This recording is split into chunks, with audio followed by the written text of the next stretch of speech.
YouTube? Thank you for stopping in for another video on the second gen Cummins, wherever it's at in the screen right here. But today's video, I should back up first off. If you didn't see the first two, the first video was going out and finding this thing, the trip to it, bringing it home, a little bit of an overview. The second video is the first modifications to it, and that was basically free modifications, and it made the truck look so much better. So if you missed that, check out these cards up here. That way you can get you up to speed and you don't just jump into this video. Now today's video is going to involve a little bit of sound to make that sound a little bit better. Now in the shop, that as you can see, we got a trailer in the way here. This is a 35 foot trailer, I think 30 foot. And I was getting some lighting, hooks, all kinds of stuff like that on the inside, outside lighting. This truck, we just did some door handles on. It's a LLY. I think it's a 68 of an S480. So the new door handles are all nice and painted, but the mirrors are going out to get painted too. So no sense taking the panels out, putting them back in. Just hanging out in the bed right there. But that's not what today's video is on. So currently, to make the truck sound like what it sounds like, is a 4-inch MBRP system with a muffler on it. So if you know me, the muffler just isn't gonna last. 4 inches is just not big enough. So we're doing a 5-inch diamond eye straight pipe exhaust. So the plan is to get the old system off of there. I want to keep it intact because it's still in decent shape. It's still a nice exhaust to put up for sale. Nice 4-inch with a muffler. So for someone who doesn't want a super loud truck, but you still want to be able to hear it, that would be a good system for someone to put on. And I mean, honestly, these trucks are super loud. Like a 4-inch with a muffler on that is pretty much darn near what a 5-inch and a straight pipe is on one of these trucks. We're going to hop in this truck, bring it in. I'll probably actually back it in. Seems like it's going to be the best option in there, and we'll get to work on tearing this exhaust out of here. So let's get a before of what this thing sounds like with a 4-inch and a muffler, just for someone looking, maybe they have the same exact truck, maybe one of you guys, and you want to say, hey, this is kind of the route I want to take, this is the route I don't want to take for loud and how much it is inside the cab.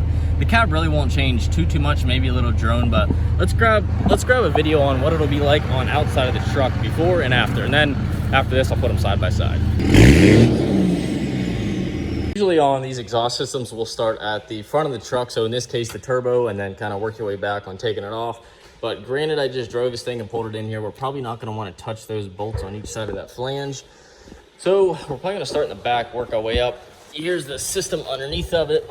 There's the muffler. You can tell MBRP right on the side of it. 4-inch. Yeah, it's pretty hot. So we'll get rid of that and get something better in. Good progress on the truck, pulling the, I can't say factory, MBRP exhaust out of here. So mid pipe right there. I still have yet to touch up front and get that off at the turbo. It's pretty much the only thing minus that clamp right there holding it on. And then in the back, I'm gonna try and pull that out all as one piece so I don't have to keep taking it apart. You can see one hanger like right there, back up in there. That's holding us, and that's pretty much it. I've been labeling these like 1, 1, and this clamp 1, so that whoever buys this knows how to put this back together. I don't want to just throw it at them and say, hey, good luck. So coming together here pretty quickly.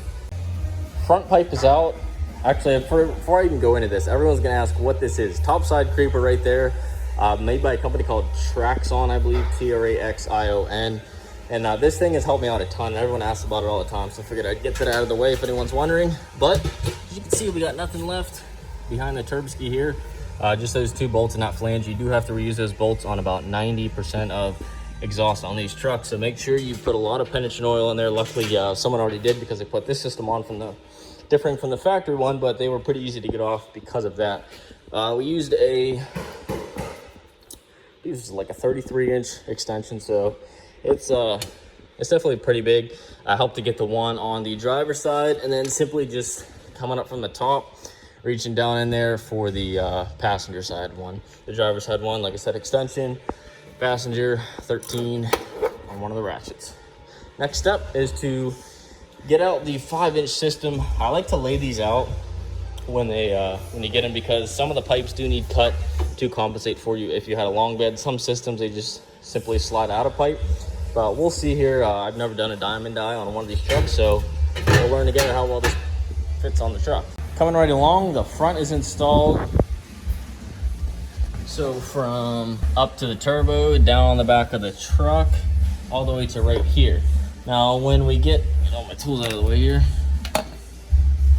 When we get to this area right here, they're pretty much wanting you to trim your own piece to figure out, because your configuration could be different from long bed, single cab, or single cab short bed, or in this case, extended cab short bed.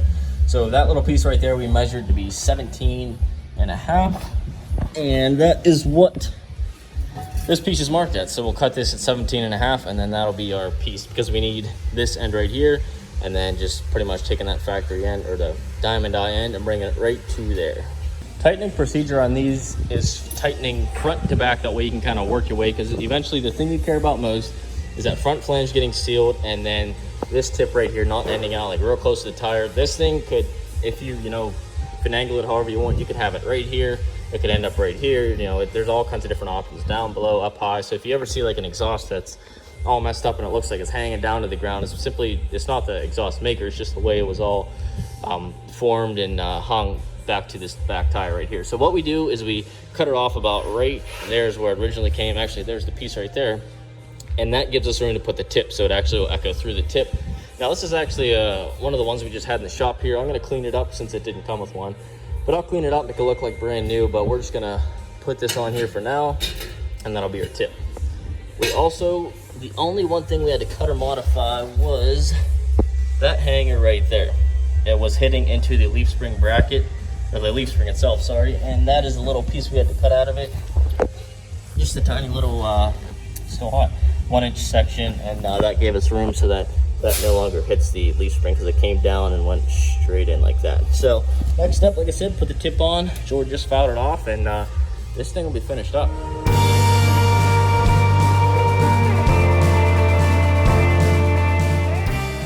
So overall of the kit installation, it was pretty easy, pretty straightforward. The only thing I don't like about these kits, and a lot of other companies do it, is they have these U-bolt style clamps.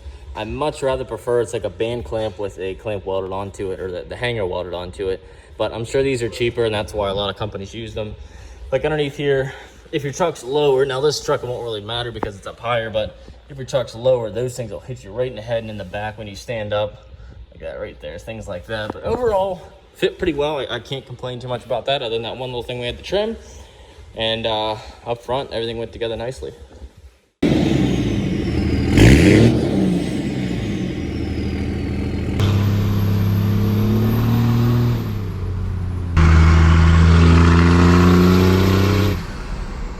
Well guys, we are here a few weeks later in time. Unfortunately, I screwed up. I'll be honest. I did not make an outro. I did not shoot a video. Right after that, I actually went to go get the Cummins tinted. So like I was just on a mission to get down there before I was late. And unfortunately, no after videos except for those few little shots that you saw. They're actually just Snapchats that I saved, to be honest with you guys. Other than that, the exhaust note changed because there's a modification you'll see in a couple videos down the road that changes the way it's going to sound, so it's really not a good before and after comparison. But needless to say, it's pretty good. Now that I have some hours under the belt of driving with that exhaust system, a 5-inch straight, I can at least give you the, the guidance to say that if you're going to be driving highway all the time, might not be the system for you. On long road trips, it gets a little bit annoying, not going to lie. But if you're younger, I guess, seems like the older you get, the less tolerance you have for louder exhaust. So if you're younger and you're like, hey, screw it, by all means, go for it. My next truck, heck yeah, I'll still put a 5-inch on it.